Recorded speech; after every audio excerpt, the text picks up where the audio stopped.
नमस्कार, मी पंजाब तक. आज आहे 31 मार्च 2026. मी म्हटलं होतं ना 30 तारखेला राज्यामध्ये प्रत्येक जिल्ह्यात वादळी वाऱ्यासह पाऊस पडणार. तर ठिकठिकाणी गारपीट देखील झालं, शेतकऱ्याचं अतोनात नुकसान झालं. आणि आता मग शेतकऱ्याचे परत फोन येईल की हे पाऊस कधीपर्यंत आहे.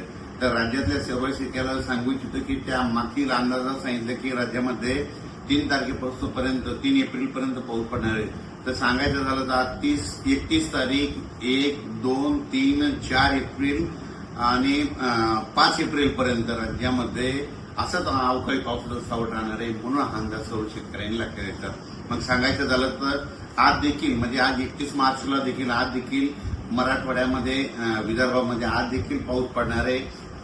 तिकडे उत्तर महाराष्ट्राकडे देखील असणार आहे. म्हणून हा अंदाज लक्षात घ्यायचा. त्याच्यानंतर आणखीन खरा जास्त पाऊस तुम्हाला एक सांगू इच्छितो. 2 एप्रिल आणि 3 एप्रिलच्या दरम्यान आणखीन जरा वादळी वाऱ्यासारखा गारपिटीसह पाऊस पडणार आहे. म्हणून तुम्हाला एक सांगू इच्छितो. नंदुरबार जिल्हा झालं, धुळे जिल्हा झालं, नाशिक जिल्हा झालं, मुंबई, ठाणे, त्याच्यानंतर इगतपुरी, नाशिक, त्याच्यानंतर अहिल्यानगर, त्याच्यानंतर जालना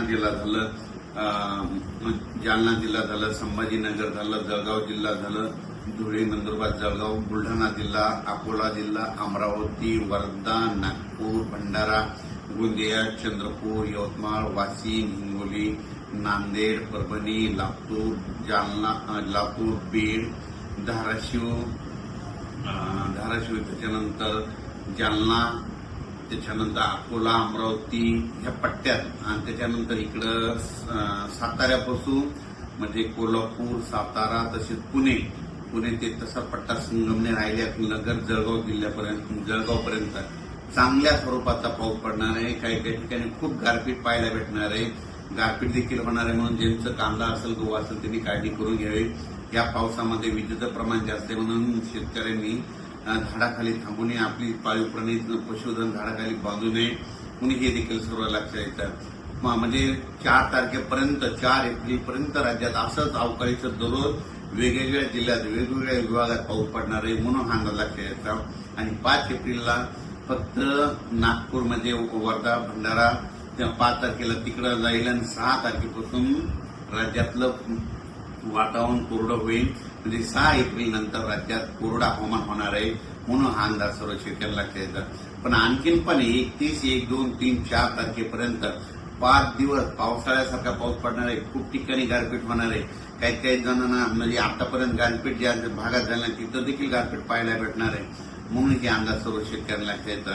खास करून शेतकऱ्याला सांगू इच्छितो जे कांद्याचा पट्टा आहे म्हणजे साताऱ्यापासून ते असा बारामती, पुणे म्हणजे जवळपास 150 गाव आहेत.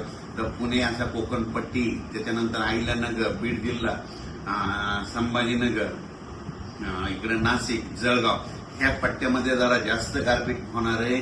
म्हणून हा अंदाज त्या कांद्याच्या शेतकऱ्यांना लक्षात येताना आपण आपले कांदे असतात तर काढून झाकून ठेवायचे. म्हणून हे देखील त्या शेतकऱ्यांना लक्षात येतं. मराठवाड्यात देखील गारपीट होणार आहे. मराठवाड्यात देखील काय होणार आहे, परभणी जिल्ह्यात इकडे पालम तालुक्यामध्ये, इकडे नांदेड भागामध्ये होणार आहे. इकडे जिंतूरकडं वालोर जिंतूर परिसरामध्ये होणार आहे. हे देखील मराठवाड्याच्या परभणी जिल्ह्यातल्या शेतकऱ्यांना अंदाज लक्षात येतं. त्याच्यानंतर लातूर जिल्ह्यात देखील काही ठिकाणी गारपीट होणार आहे. म्हणून हे देखील लातूर जिल्ह्यातल्या शेतकऱ्यांना अंदाज लक्षात. बीड जिल्ह्यात देखील कडा, आष्टी, इकडे पाथर्डी भागामध्ये त्या भागात पैठण ह्या परिसरात देखील काही ठिकाणी गारपीट होणार आहे. म्हणून हे अंदाज शेतकऱ्यांनी लक्षात द्यायचा. म्हणजे सांगायचं झालं तर अकोला जिल्हा, बुलढाणा जिल्हा, तर बुलढाणा जिल्ह्यात घाटाच्या खाली म्हणजे शिंदखेड राजापासून ते बुलढाणा, चिखली त्या परिसरानं घाटाच्या खाली खूप मोठ्या प्रमाणात गारपीट होणार आहे. म्हणून शेतकऱ्यानं आपली जनावरे, पाळीव प्राणी, पशुधन व्यवस्थित ठिकाणी ह्या 4 एप्रिलपर्यंत बांधून ठेवून स्वतःचं संरक्षण करायचं. अकोला जिल्ह्यात देखील गारपीट होणार आहे. अमरावती जिल्ह्यात देखील होणार आहे. वर्धा जिल्ह्यात देखील गारपीट होणार आहे. यवतमाळकडे देखील होणार आहे. म्हणून हा अंदाज सर्व शेतकऱ्यांना लक्षात येतात. म्हणजे सांगायचं झालं तर 4 एप्रिलपर्यंत दररोज वेगवेगळ्या भागात 1 दिवस आड पाऊस पडणार आहे. म्हणून हा अंदाज लक्षात यायचा. आणि या पावसामध्ये विजेचं प्रमाण जास्त असल्यामुळे हे देखील लक्षात यायचं. अचानक जर वातावरण बदल झालं तर लगेच एक उद्या मेसेज दिला जाईल. धन्यवाद.